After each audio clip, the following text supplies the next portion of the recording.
Sebuah kapal tanker minyak diserang saat melintasi Selat Hormuz, jalur pelayaran strategis dunia.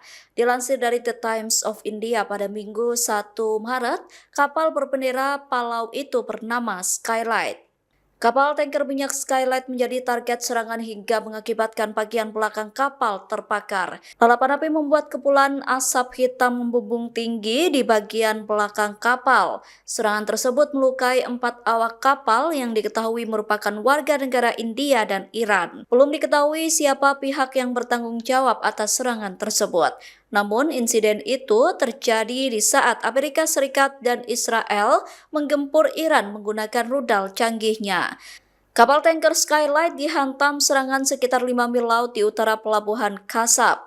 Pihak otoritas tidak merinci jenis senjata yang digunakan untuk menghantam kapal tersebut.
Download Tribun X sekarang, menghadirkan lokal menjadi Indonesia.